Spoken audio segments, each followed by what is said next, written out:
Welcome to Food for Thought, everyone. I just want to take a quick second and apologize about not having a show out last week. We had some scheduling difficulties that led to, a show not being able to put out, but we're here to make up that this week. And bringing you this show with me is my co-host, Dylan Hartley. 0-1 in fantasy this year. That's a good start. So, as always, tune into the Mothership Show Monday, Knuckle Sandwich every Thursday, Ducks in the Pond every Sunday. You can find all of this on iTunes and Spotify. We're making that switch to SoundCloud, so go ahead, or Spotify rather, so go ahead and switch from SoundCloud to Spotify. And this week, we're talking about an issue in sports that I think is really interesting. I know Dylan's excited for it. We're going to talk about player mobility in the NFL and NBA, and then we're going to talk about player branding in the NFL and the NBA. And so we're going to start off with player mobility, and we're going to compare the two. And first, we're going to start off with the NFL and the franchise tag. And I think we all know what the franchise tag is. You can't come to a contract agreement, so you simply franchise tag somebody, you pay them a really good amount of money, but that player is trapped with playing with you, even if you have a horrible coach or a horrible system or you're a very dysfunctional franchise. And I think two really good examples of this are Kirk Cousins and Le'Veon Bell. Kirk Cousins, while he did make a good amount of cash playing for the Redskins, he was trapped there for 2-3 years, whatever the case may be. And then with Le'Veon Bell, we've had issues again this year, last year, I think, with the contract holdouts. And it's unfortunate, if we had an unrestricted free agency in the NFL, it would be really exciting to see where these guys could go.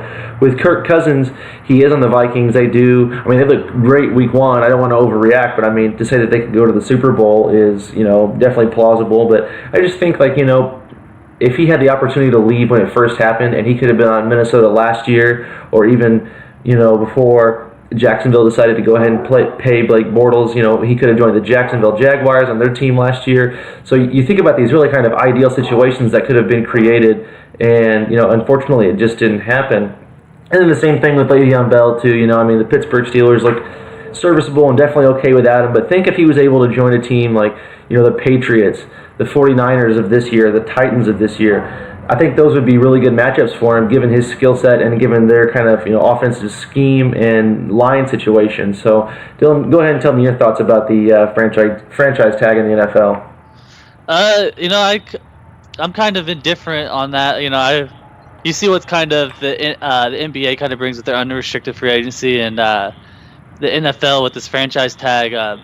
It's kind of tricky. It helps teams give another year to come to terms with contract, and there's been some common big names that have done it in the past, and some that I kind of have here are Dez Bryant's done it, Jimmy Graham with the Saints. Mm-hmm. That was a big one with Jimmy Graham.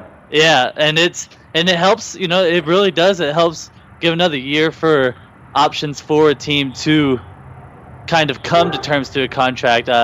But now you're kind of, all this comes into player mobility and branding too, which we'll get into later. But you're kind of getting to this big issue with Le'Veon Bell, Khalil Mack not coming to terms with contract or wanting a new contract, and now Mack's traded and Bell's holding out. It's kind of that's why I'm kind of against the franchise tag in general. It's kind of, I don't know, it's kind of hard to sit here and chat about. I'm kind of rambling, but it could be a good thing, it could be a bad thing, and we've seen it work out good, and we've seen it work out bad, like now with Bell. Yeah. So, Bell is almost like, if he sits out the whole season, it will be like the antithesis of the franchise tag and why it should go. You look at some guys holding out and getting that big contract, holding out and getting traded, and it works out, but let's go ahead, and you kind of talked about it already, or you kind of hinted at it already. Let's go ahead and hop over to the unrestricted free agency in the NBA. Two guys who are, epitomize the unrestricted free agency and player mobility in the NBA are obviously LeBron James and Kevin Durant. LeBron, he played in Cleveland for 7 or 8 years, whatever his contract was, or his first 2 contracts were in Cleveland. They couldn't even bring him one other All-Star. So instead of wasting away in Cleveland like Aaron Rodgers is forced to do in Green Bay, he's taking control of his own destiny. He's going to join a great front office, a coach who's going to eventually become, respected. Definitely not, a household name or anything like that, but he a well-respected coach, 2 other All-Stars, a front office in Pat Riley that has proven he can make things happen. And, you see that. He goes to the finals 4 times. He wins a couple titles, He took control of his legacy, and he's made the most of it. And you look at Kevin Durant, he's done the same thing with the Warriors. Sure, you can call him, a bunch of different names and say he took the easy way out because he went to a ready-made team. But at the same time, he's a 2-time champion, 2-time finals MVP. He's going to continue to win at least, yet another year or two, you would think, if they choose to stay together. And that's kind of what I want to see in the NFL. I want to see the Kirk Cousins, the Le'Veon Bells of the world take their time, make their own decisions and take control of their destiny, really. Yeah, for sure. Like you obviously can see what is created in the NBA with the mobility, and it kind of, I think, makes the free agency season more exciting. I look forward to free agent season just to see where all these big names are going to go. And nowadays, especially nowadays, there's more big names on the market every single year. So with this unrestricted free agency, we see the Warriors, what they've created, and and then some of it came through the draft. But Kevin Durant, Boogie, now it's making an unbelievable team, unbeatable team. But the difference with the unrestricted free agency that the NBA has versus the NFL, now we have a team that's literally I don't see them getting beat. It's lopsided. It's making teams lopsided, conferences lopsided. The East is finally, I feel like they're not catching up in some sense, but it's more competitive than what it has been. Yeah. But the West has been so dominant, and I think better markets are in the West too. For some, kind of. You got New York and Boston and some others, but I just see this unrestricted free agency with the player mobility being more open, that it's just creating kind of madness, but the madness is fun at the same time. Versus the NFL, we're sitting here and we want to see Le'Veon Bell play. I love watching Le'Veon Bell run the ball, and we don't get to see that because he's holding out on a contract because his whole situation. So I like the mobility better in the NBA, I feel like, even though I hate watching the Warriors and Cavs in the finals every year, which is now going to change. But right, it's interesting.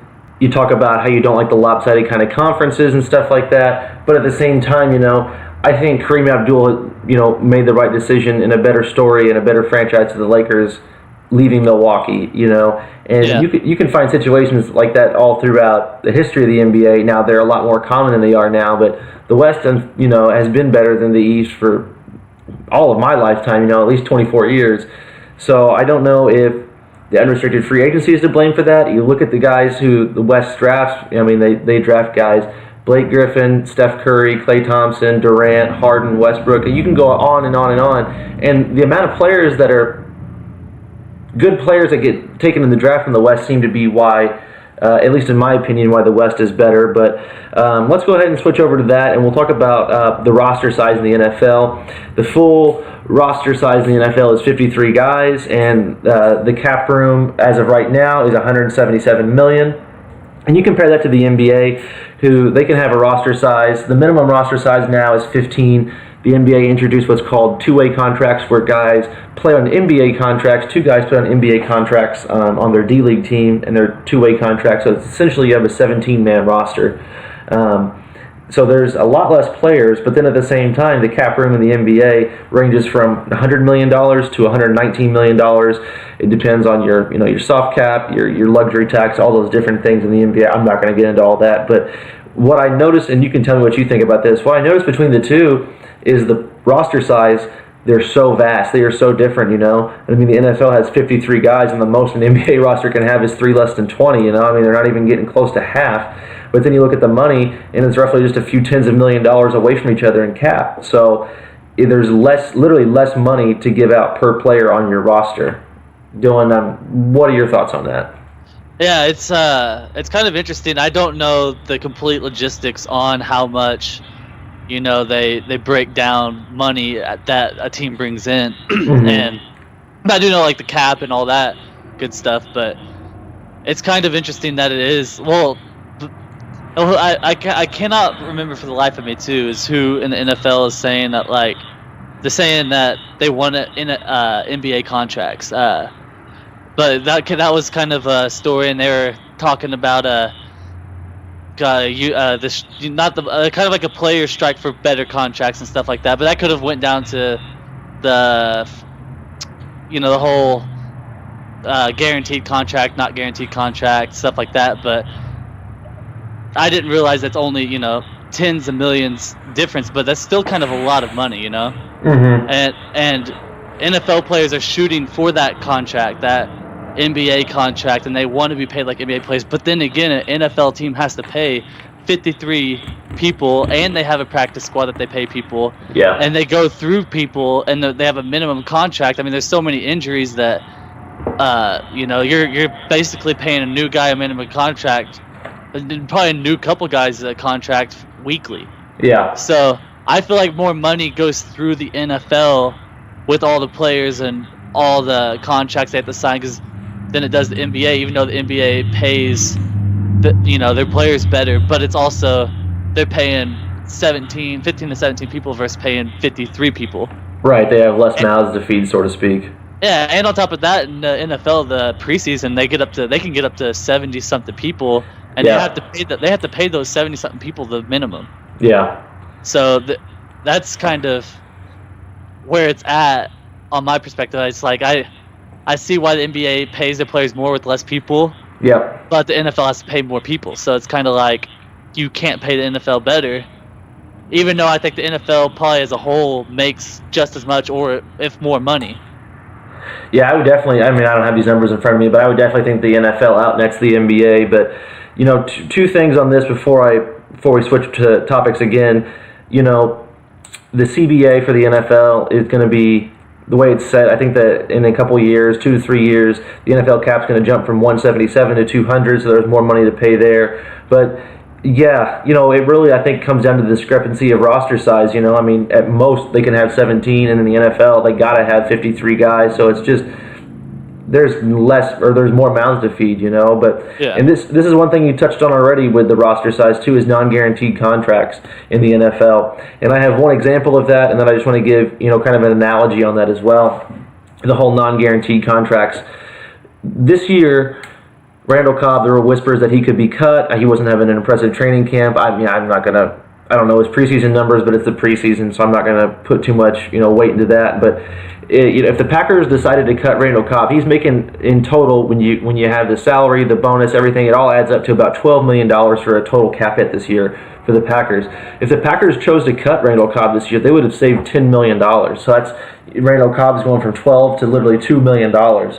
And when you have guys that could leave a team, and go, let's say, I don't know, not a Le'Veon Bell or a Kirk Cousins, but a marginal player says, you know what, I'm done in Oakland, I'm going to play for Jacksonville, I like what they're doing.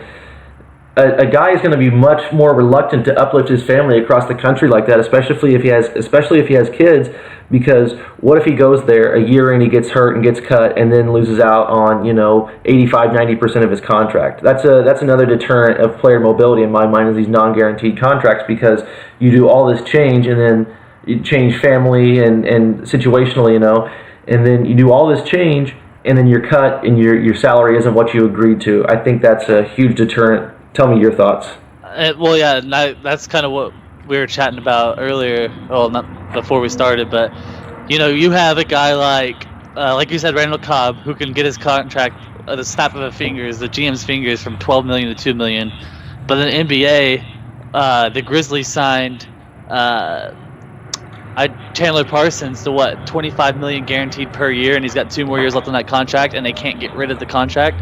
Right. You're going. It's kind of like I see both sides, the perks and the disadvantages. Yeah. Players and teams. Like, hey, Chandler Parsons, nice payday.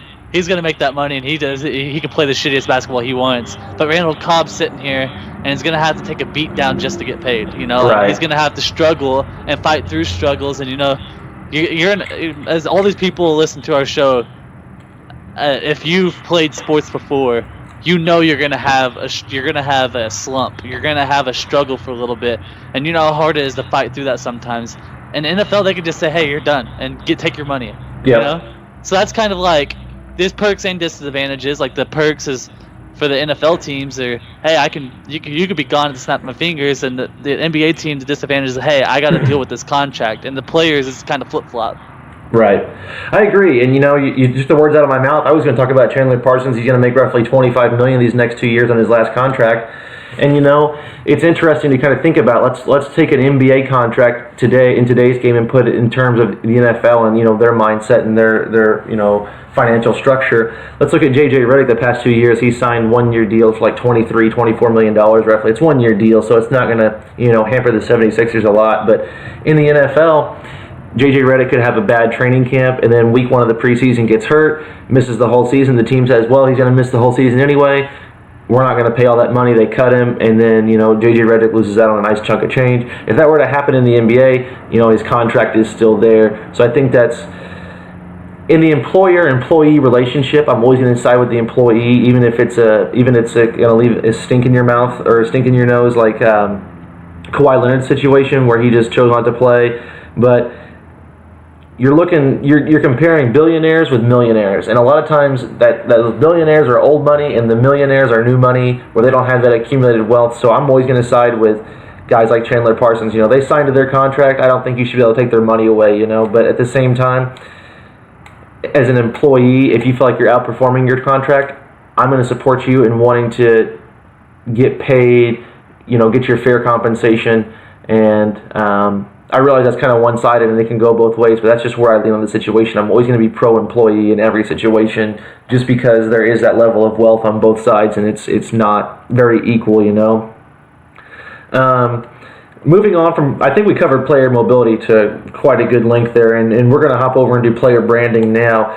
I was thinking about different things, and the first thing that came up to me for the NFL was a lack of facial recognition, Guys, sure, you got your Odell Beckhams, like people are going to know who they are, but there are a lot of guys. I mean, I bet Jared Goff could walk through a mall in Los Angeles and nobody would even know who the guy is. You know what I mean? And I think it's really just because of the helmet they're wearing the whole game. Every time you see Jared Goff on the field, or every time you see, Blake Bortles, somebody of that caliber, Mitchell Trubisky in Chicago, you're not going to notice that guy. He's got the helmet on at all times. You might see him for a total of 3 seconds with his helmet off on the sidelines with the camera. So there's this lack of facial recognition. I've been to a few football games, and I have to wait and see the back of the guy's jersey to see his number, to see his name, to figure out who the guy is. So it's hard to build a brand when no one knows who you are and when no one can see your face. You have outliers for sure, maybe Antonio Brown and Odell Beckham Jr., but even with the commercials, the Carrie Underwoods, the guys singing the Monday night, Thursday night, Sunday night football, it's always promoting the shield, and we'll get to that more, but it's always promoting the shield and the game itself, not the players individually. What are you thinking about that topic? I think one of my favorite stories, and I was, the biggest St. Louis Rams fan you guys would ever meet. Broke my heart when they moved to LA. But I go back to Austin Davis whenever he was playing quarterback for the Rams.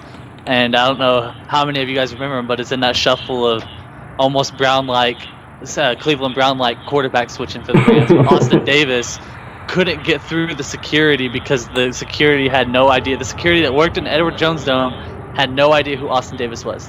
And he was the starting quarterback for like 3 or 4 weeks at the time. Who is that? So just real quick, I'm sorry, but who was that running back a couple years ago for the Patriots who scored like 3 touchdowns against the Colts, and they didn't believe him, like he didn't have his NFL player ID when he came to the practice facility up in New England? Oh gosh, I can't. You know who I'm talking about, though? I know. I remember the story. I just can't remember who it was. I can't either, but that reminded me of that when you said it. But go ahead. I didn't mean to interrupt you. No, you're fine. But that's kind of like where you're at on that. It kind of hits. Hits what you were talking on.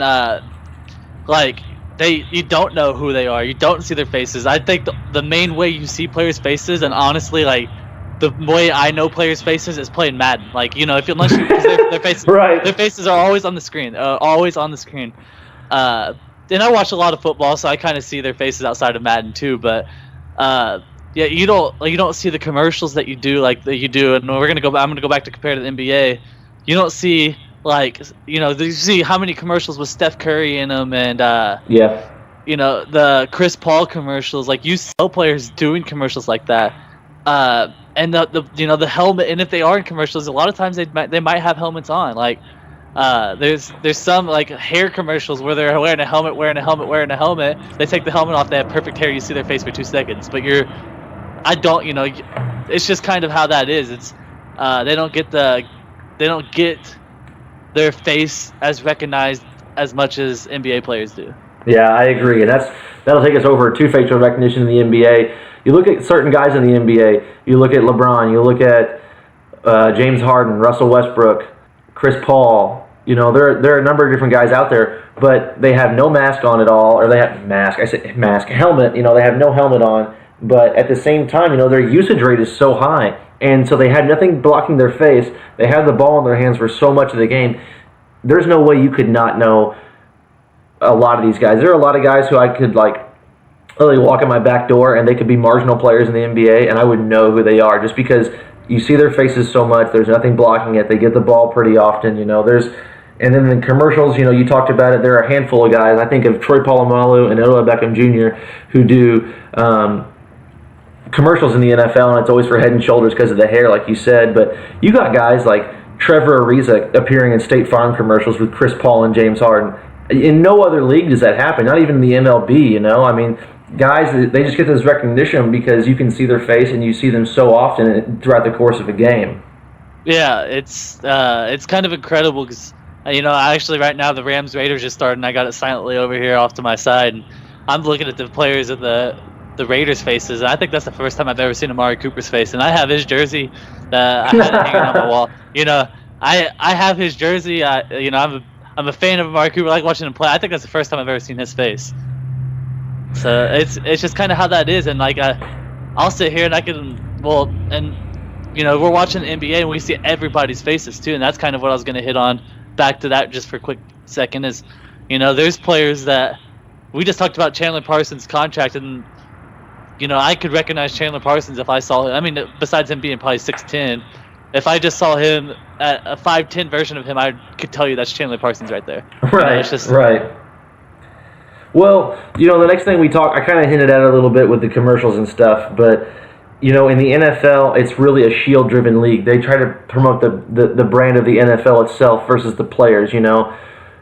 You think Dallas Cowboys, you know, you think New York Giants, 49ers, Patriots. You don't really always think of Dak Prescott or Russell Wilson or, well, maybe with Russell Wilson in Seattle you do to some extent, but, you know, your big-name franchise, there is not a whole lot of certain, I don't know, player identity with them. You know, people recognize themselves as being Cowboy fans, Patriot fans, you know, Packer fans.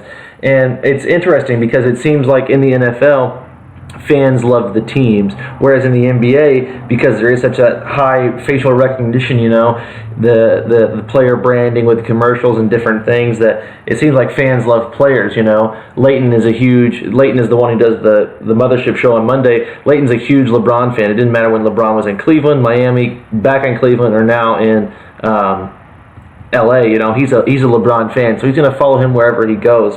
And I think it's kind of interesting to notice that dynamic as well. Fans really in the NFL seem to be loving teams compared to NBA fans who really, you know, follow players. What are you thinking on that, Dylan? Yeah, no, I'm kind of in the same boat. As, like I said, I was a huge Rams fan growing up. You know, I have my players that I like, but I could never root for a team. I'm struggling. When the Rams went to LA, I'm struggling to even find a team, and I'm trying to root for players, but I can't root for the team, and it's just not working out. The NBA, like, you know, I like to claim I'm a Bucks fan. I've always kind of rooted for the Bucks as the team that I felt like, you know, one of the teams that hated Chicago and they're always bad. So I wanted to always root for the underdog and root for the Bucks. But, you know, now it's just like I'm more into basketball and more into Bucks because Giannis Antetokounmpo, however you want to say his name, Giannis Antetokounmpo. Let's just put it that way. I'm a huge LeBron fan. I'm not a Laker fan, but I'm gonna root for the Lakers because I want LeBron to win. Like, you know, I think, you know, we had that discussion with LeBron and Michael. I think LeBron's the greatest of all time, and I want to see him succeed even more.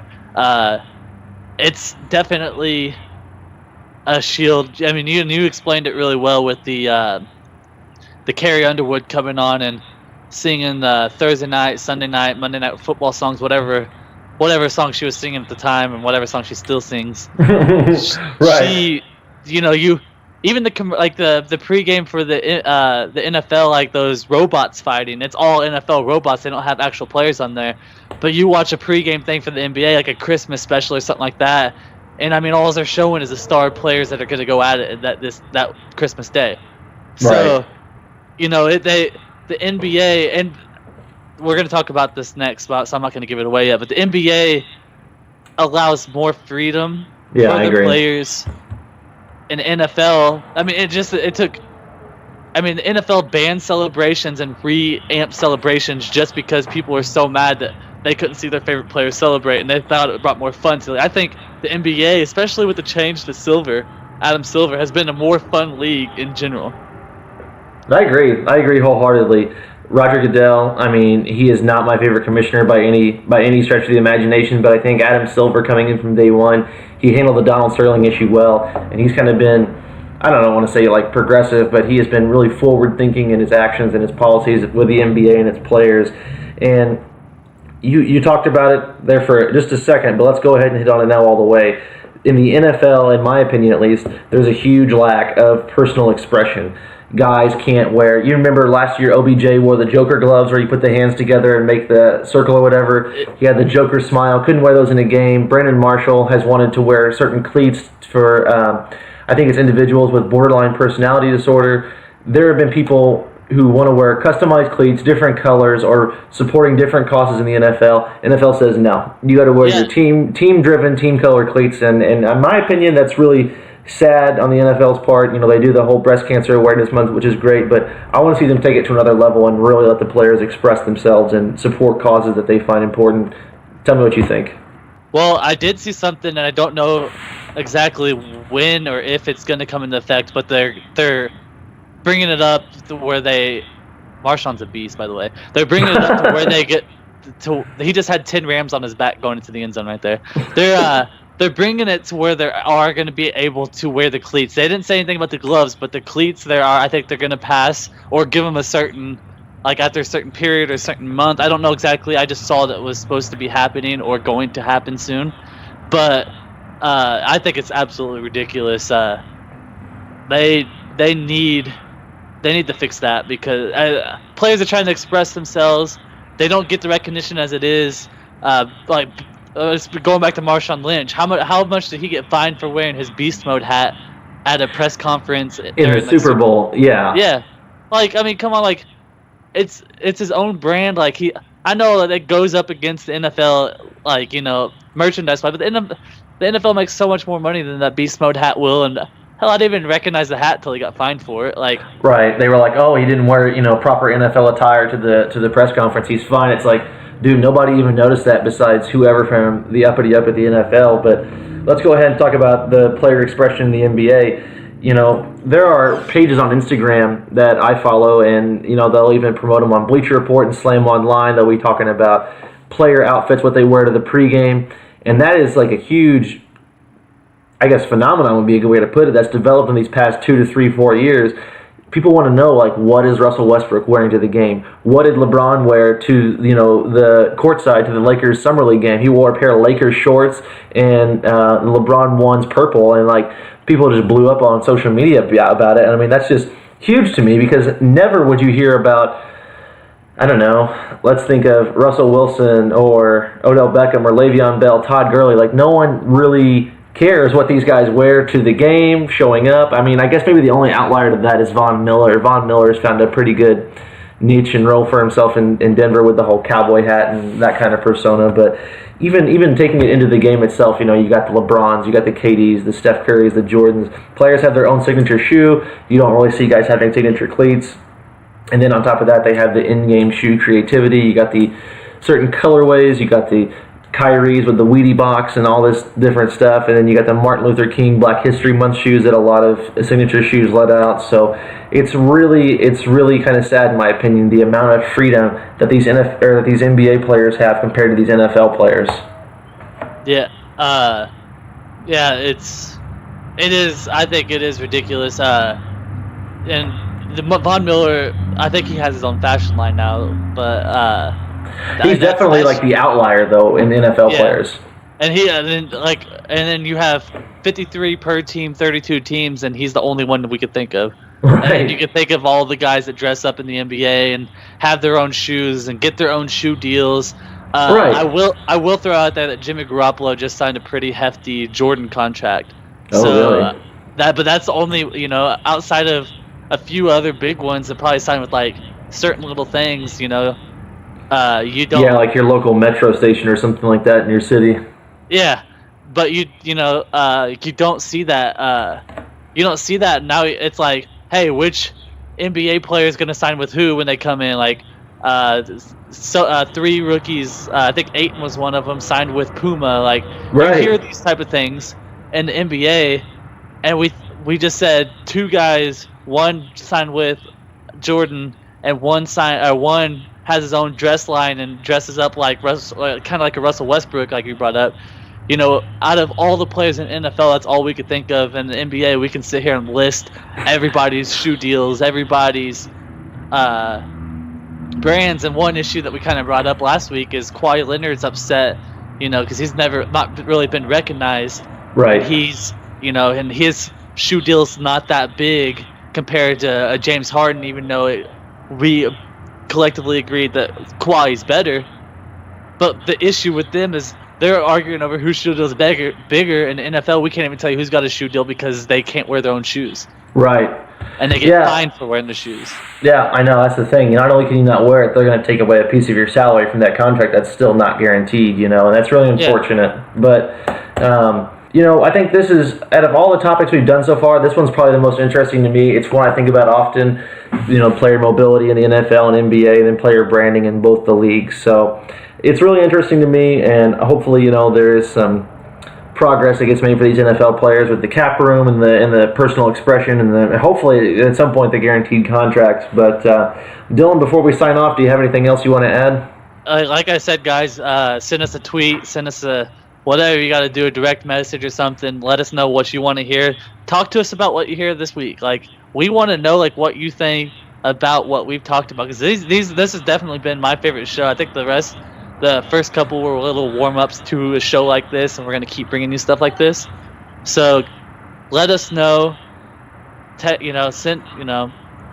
to us about the show, like what you guys think about it and everything. I agree. I definitely want to hear some fan input on topics. Next week, we will be discussing how to increase baseball viewership. That's something I'm super excited for. I think about that pretty often too. A lot of times when I run and work out and mow my lawn, I think about goofy different things, and increasing baseball viewership is definitely one of those. But before I sign off, just tune into the Mothership Show on Monday, Knuckle Sandwich every Thursday, Ducks on the Pond every Sunday. You can find all this on iTunes and Spotify. We're transitioning from SoundCloud to Spotify, so go ahead and make that switch now. And as always, everybody, stay saucy.